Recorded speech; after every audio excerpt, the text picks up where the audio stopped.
Now, police have arrested 3 suspected online sexual predators who were targeting children.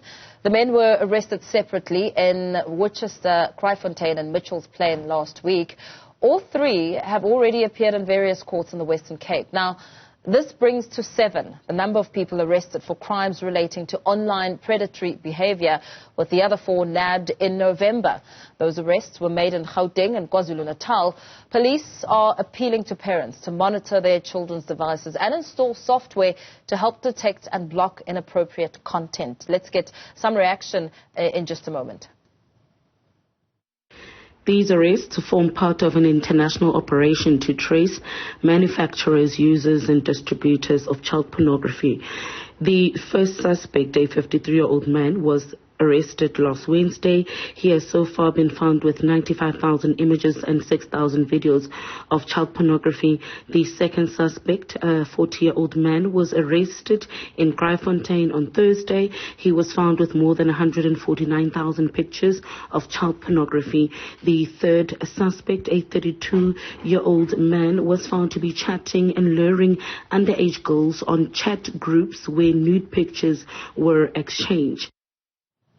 Right, let's get some reaction on the safety of children in light of this rather disturbing story. I'm joined by Shaheda Omar, Director at the Teddy Bear Clinic. A very good afternoon to you, Dr. Omar. A very disturbing matter indeed, one which is aggressively becoming a serious problem on the rise. I mean, we're sitting at 7 people so far just in the last couple of months being nabbed for this, which perhaps points to even a bigger group of people who may be busy, even as you and I speak. What's your reaction to this? Well, I think we need to realize that these are organized syndicated crimes. Like you've said, that only 7. These are the very few that come to the attention of the authorities. What about the many others that are online actively engaged and luring children, luring vulnerable children who are engaging on the internet? So we see a lot of children who have been exposed to online people that they've never met before, that they've even found themselves in compromising situations where they've gone out to meet face to face, and the children have then realized that these are not age mates, they're not their peers, they are adults. Some of the children have successfully fled the situation, whereas other children have not been in that fortunate position.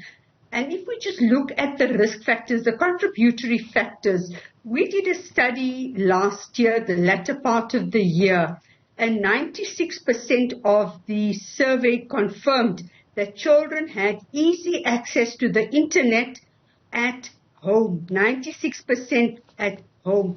Other children from other devices, from shopping malls, from the internet cafe, and from their peers' devices. So we realize that the highest risk factor is home, where parents are under this misperception that children are actually safe and they're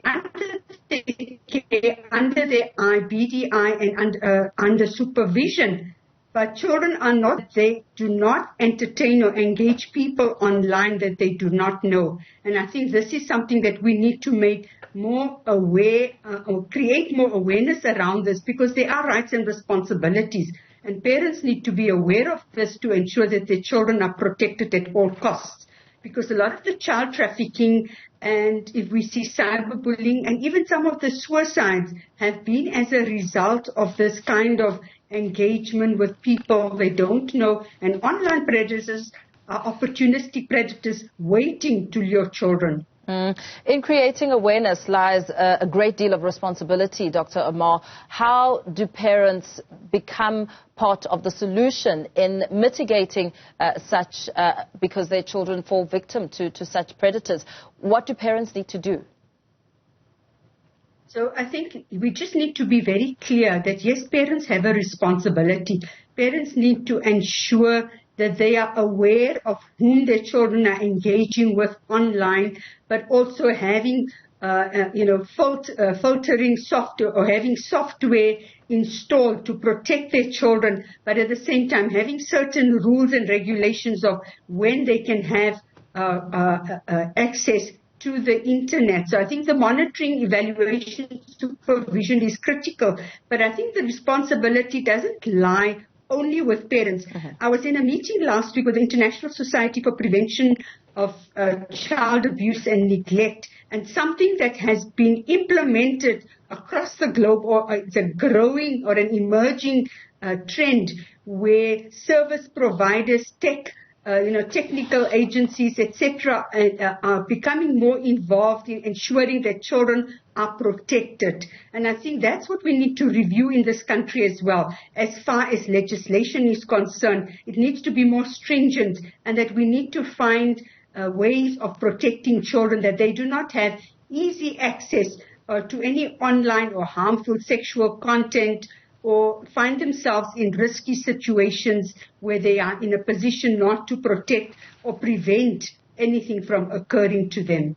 So what ways would you advise parents? I mean, yes, there is a shared responsibility when it comes to ensuring the safety of children. But as we speak about the home, Dr. Omar, what ways can parents speak to their children to make them aware that such dangers do exist, and at which point to speak to an adult or get some help? So thank you for raising it. I think it's very pertinent, because the key ingredient here is communication and the dialoguing between parent and child, adult and child, that there are so many benefits and of course opportunities to have access to the internet, but alongside that comes the risk factors as well. But engaging with children, that if they come across anything which is inappropriate, also making them aware that there are predators, opportunistic, preferential abusers, career abusers who sit online waiting for any kind of information, waiting for any kind of opportunities, and they will prey on children, giving them so much attention, focusing on them, and then making them feel very special. So children often gravitate thinking, so making children aware that there are people like this, and sharing the lived and narratives of other people who have gone through this. So parents need to do this regularly, consistently, and also checking out with their children. So who have they been communicating with online? Have they met them? Do they know them?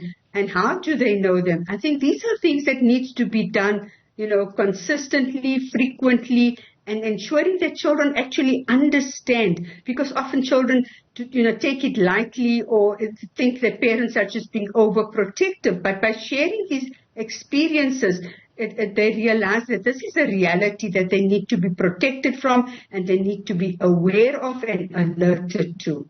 Very well. Thank you so much for that very insightful advice, Dr. Shaheda Omar, Director at the Teddy Bear Clinic.